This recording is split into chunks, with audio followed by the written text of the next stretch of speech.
Welcome to Top 10 Event YouTube channel. Subscribe and bell the notification button to get new videos 3 times a week. Top 10 horror films that claim to be based on real events.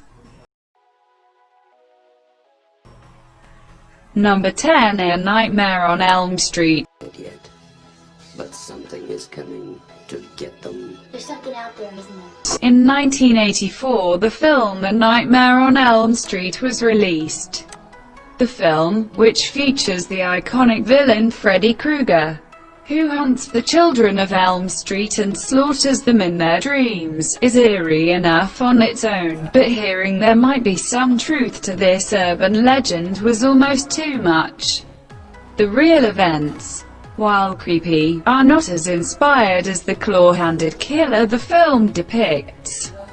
Film creator, Wes Craven, said he conceived the idea for the script after reading an article in the LA Times about a Hmong family who fled the Cambodian killing fields and migrated to America. The family's youngest son began having vivid nightmares, often staying awake for days on end. He was afraid that if he slept, the things in his dreams would kill him. Eventually sleep overtook the boy and his fears came to fruition as he did in fact pass away. Number 9. The Stranger's Secluded Home, Late Night Knock on the Door. That is where the similarities between real life and the 2008 film The Strangers end. In the movie, a couple is tormented, hunted,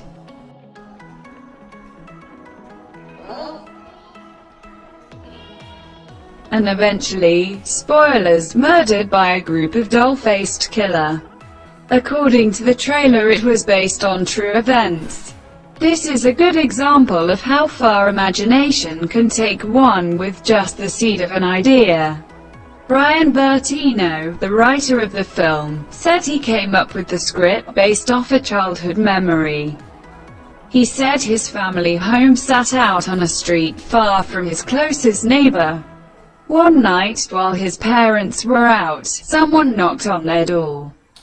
The uninvited guests inquired about someone, but Bertino or his sister recognized the name, and so the visitors left. It was later discovered that the couple was going house to house, and when they found homes where no one answered, they were breaking in. Number 8. The Texas Chainsaw Massacre. In 1974, Tobe Hooper delivered a film so shocking it left some questioning his sanity, so imagine the shock when it was announced that the Texas Chainsaw Massacre was inspired by real life. In the film, the character Leatherface wears a mask of human flesh. Hooper claimed Leatherface, as well as a few other small details, were based on serial killer Ed Gein. Gein made lampshades and other household items from skin and bones, and also created a woman suit that he wore to pretend to be his mother. The rest of the story came from a rogue thought a holiday season as Hooper stood in a crowded Montgomery ward. As his eye caught a display of chainsaws, it crossed his mind that he could get through the crowd swiftly if he just cranked over one of the machines. The tale of Gein, along with that disturbing thought, merged.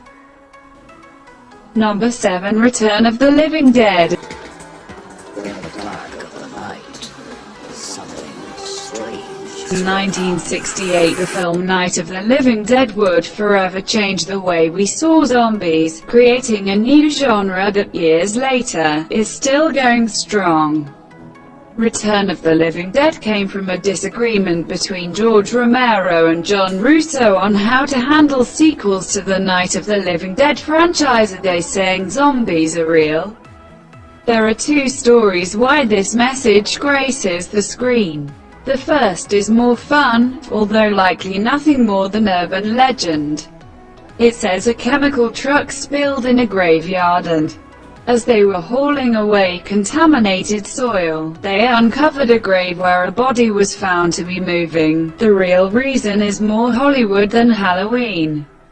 In the film they refer to the events of the Night of the Living Dead as real, making that a legend and this the true story.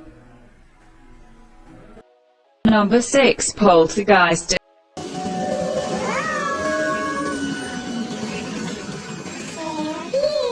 In 1958, Seaford, NY, the Herman family made national news after reporting strange occurrences in their home. Odd noises, objects being moved in bottles suddenly popping their tops and spilling their contents. At first the family suspected a prank by one of the kids, but after several more incidents, authorities were called in. They too believed it to be a hoax perpetrated by the family until they too began to witness bizarre activity. Psychics were called and investigations performed. Theories were presented and debunked quickly. Something seemed to be happening inside the Herman home, and what it was no one knew. Number 5. When a stranger calls. They all heard the story of the babysitter who keeps receiving phone calls from someone asking if she has checked on the children. As the campfire yarn goes, the call comes in so frequently that the girl, understandably concerned, calls the police. When the next call rings through, they trace it only to discover the call is coming from inside the house. It is a truly terrifying twist, and the basis for the 1979 movie, When a Stranger Calls. But did you know there is some truth to this legend? One night in 1950, the Columbia Police Department received a disturbing call from 13-year-old Jeanette Chrisman. The call just a scream and the words "come quick," and then the line went dead. With nothing to go on, the police had no idea from where, or whom, the call had been made. At the time, Jeanette was babysitting 3-year-old Greg Romack.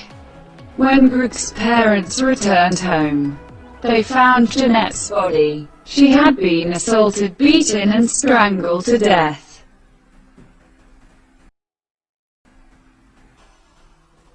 Number 4. Scream.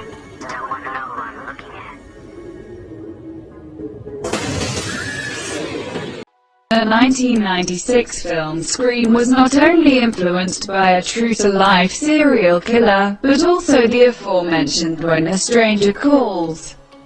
The opening scene of Scream has a young girl at home alone when the phone rings and a voice on the other end begins asking her about scary movies. As it turns out, the call is from a killer who is in the house, written by Kevin Williamson. The idea began after hearing a news story regarding a man named Danny Rolling who murdered 5 college students. Then one night Williamson came home to find a window inexplicably open.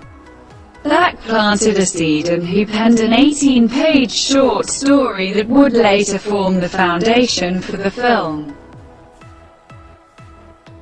Number 3. The Blob, first released in 1958 and then a remake in 1980. The most horrifying monster myth ever conceived will be oozing into this theater. The Blob tells the tale of a meteor that crashes to Earth and releases a gelatinous creature that absorbs any living thing it comes in contact with. As it absorbs, it also grows until eventually it reaches gargantuan proportions and attacks the town. Was there any truth behind it? Philadelphia, 1950. 2 police officers report seeing something float down from the sky and land in a field. Upon investigation, they discovered an odd, purplish substance with a similar consistency to soap that dissolved when touched. Half an hour later, the space jelly had completely melted away. The Air Force was called. As there was nothing left to examine, nothing came of it.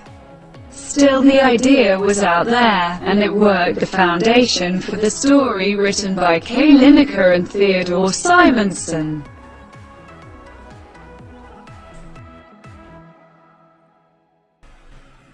Number 2. Annabelle. This one starts in 1970 after a nursing student received an antique Raggedy Ann doll as a birthday gift from her mother. Almost immediately, she and her roommate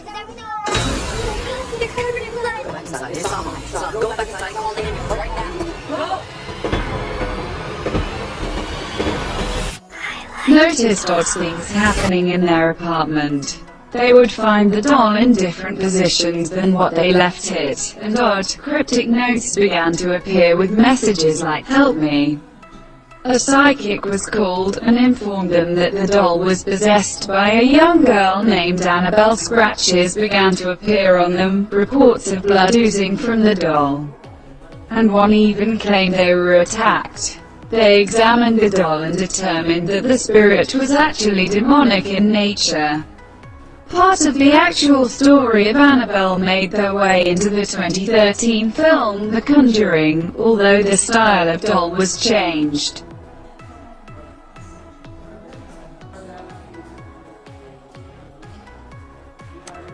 Number 1. Jaws. Considered one of the scariest films of all times, Jaws is the one that made everyone afraid to get in the water. Released in 1975.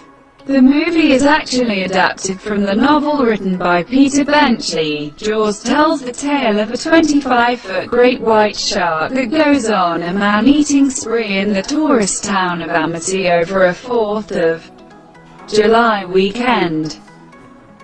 After a number of attacks, 3 men, Sheriff Martin Brady, oceanographer Matt Hooper and self-proclaimed shark hunter Quint, are sent out to dispatch the beast. Most people speculated the novel was based off a string of shark attacks that took place in New Jersey in 1916, but Benchley has refuted this assumption.